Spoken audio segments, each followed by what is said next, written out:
कहानी का टाइटल है बहू।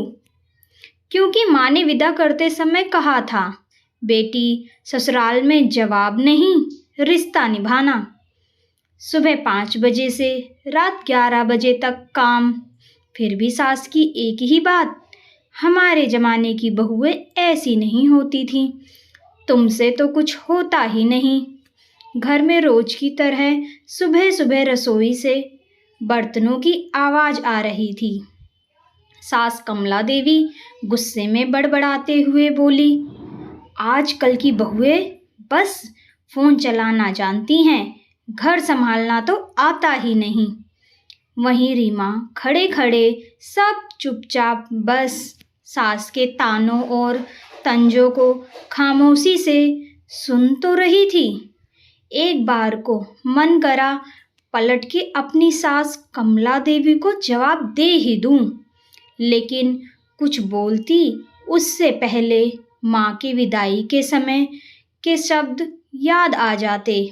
इतना कुछ सुनने और मन में उथल पुथल कर सोच विचार के बाद आखिर बहू रीमा चुप रही, लेकिन उसकी आंखें भर आईं। वह सुबह से ही सबका नाश्ता, बच्चों का टिफिन और पति की तैयारी कर चुकी थी, फिर भी शिकायत थी। तभी रीमा धीरे से बोली, माँ जी, कोशिश तो करती हूँ, पर शायद आपको खुश नहीं कर पाती। कमला देवी ने जवाब नहीं दिया। घर का माहौल भारी हो गया। दोनों कई दिनों तक बस जरूरत भर ही बात करती रहीं। एक दिन तेज बुखार में भी वह रसोई में खड़ी थी, हाथ कांप रहे थे, आंखों के सामने अंधेरा छा रहा था। रीमा धीमे से बोली, माँ जी, थोड़ा चक्कर आ रहा है। सास ने बिना देखे कहा, नाटक मत करो, काम से बचने के बहाने हैं ये। बस उसी पल रीमा के अंदर कुछ टूट गया। आंसू चूल्हे की आग में गिरते रहे, पर आवाज बाहर नहीं आई। रात को वह चुपचाप रो रही थी। तभी सास पानी लेने उठी और उसकी सिसकियां सुन ली।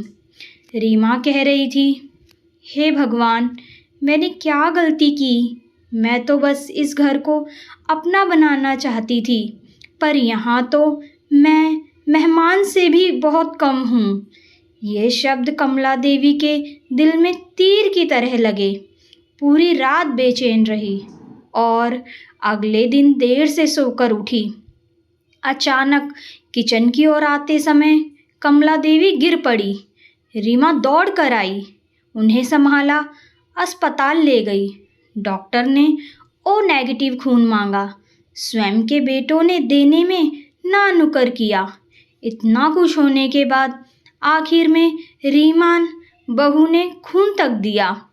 होश आने पर कमला देवी रो पड़ी।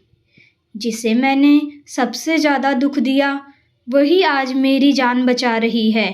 मेरे खुद के बेटे सोचने में लगे रहे कि माँ को खून कौन देगा। तूने एक बार भी नहीं सोचा और ना ही मना किया। मैं तेरी आज से कर्जदार हो गई हूँ बहू। कहते हुए कमला देवी फूट फूट कर रोने लगी।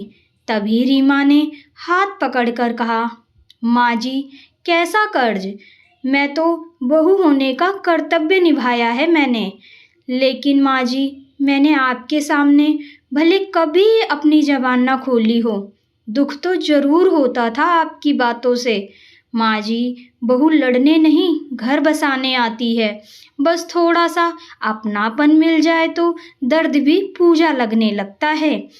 कमला देवी यह बातें सुनकर और फूट फूट कर रो पड़ी और बोली, माफ़ कर दे बहू, नहीं, आज से तू मेरी बेटी है, मुझे माफ़ कर दे। उस दिन पहली बार सीमा की चुप्पी टूटी और घर में रिश्तों की आवाज़ लौट आई।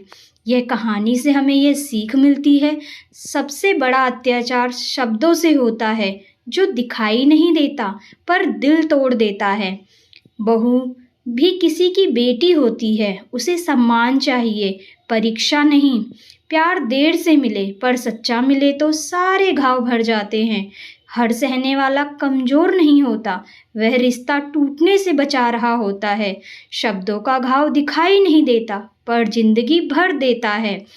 घर दीवारों से नहीं अपनेपन से बनता है। यह बात काश हर रूढ़िवादी सास और बहुएं समझ पाती। अगर आपको स्टोरी अच्छी लगी हो तो मेरे चैनल को लाइक, सब्सक्राइब और शेयर जरूर करें। Thank you.